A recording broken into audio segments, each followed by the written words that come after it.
Hi guys, welcome back to History Help for You. Today we're going to be looking at the turning points in the Civil War. I'm going to be looking at Antietam, Vicksburg, and Gettysburg because they're the ones you definitely need to know.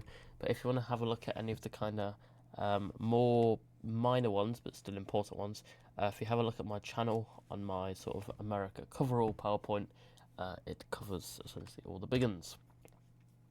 At the start of the war, the Eastern Theater, this is Virginia, Maryland, that kind of area, this is politically crucial, specifically because both of the capitals are quite close together in that kind of vicinity. Capitals of the Union and the Confederacy, obviously. This kind of highlighted it's kind of the shining point for General Lee. He was able to consistently outmaneuver larger Union forces. And he took advantage of the North having cautious commanders like General McClellan. Despite this, the Confederates take quite a few losses, and they can't really sustain this, whereas the Union can because of this massive population difference. Here's a bit of a sort of demonstration of what it kind of looked like the fighting at Antietam. This is seen as quite a turning point because despite it being a tactical draw, and one of the bloodiest battles, General Lee actually retreats, and it gives Lincoln the political sort of victory to issue the preliminary Emancipation Proclamation. This essentially is, he essentially says, I am going to free all the slaves. And yeah, he said it's the preliminary one because I'm not going to do it just yet. I'll do it on January 1st. And then obviously it kind of shifts the war more to focusing on slavery as the cause. Again, Britain and France against slavery. Britain had signed the Slave Trade Abolition Act, I think it was in 1807, so quite a while before the war.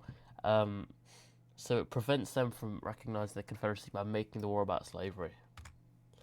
If we then have a look at Vicksburg, this is kind of a turning point because of how it allows for the Anaconda Plan. So if the Union were to get Vicksburg, they would then get control of the Mississippi River. And this would then obviously help to split the Confederacy and essentially just mean that half of the Confederacy were not involved in the war. This is exactly what happens. From May to July in 1863, General Grant puts them in siege and essentially starves them into submission. Helpfully, they surrender on July the 4th, so brilliant day to do that.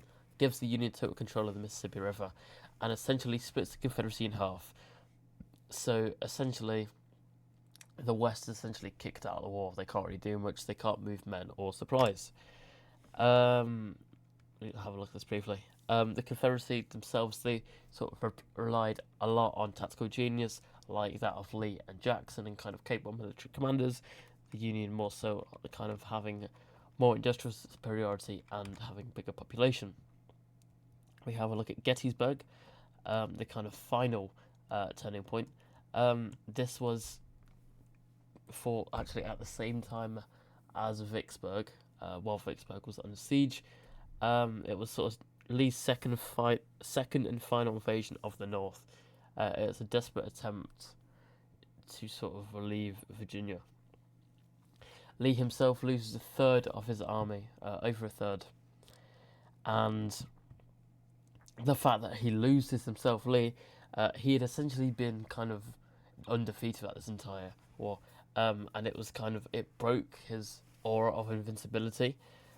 It kind of shows, that even Lee, who was so dominant throughout this entire war, can be beat, and so it kind of forces him.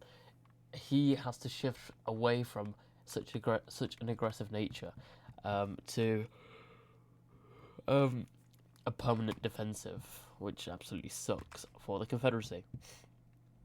You then have the Overland Campaign. You have 1864. Grant sort of becomes the general Union military leader, and obviously the kind of end of the war with Sherman's March to the Sea, essentially devastating the the southern land, agriculture, infrastructure, essentially anything. Um, yeah, he just destroys everything. And then you have the sort of the final collapse, Petersburg, the fall of Richmond, and then General Lee surrendering to Grant at Appomattox Courthouse, marking the end of the war. That is it. Thanks, guys. I'll see you in the next one.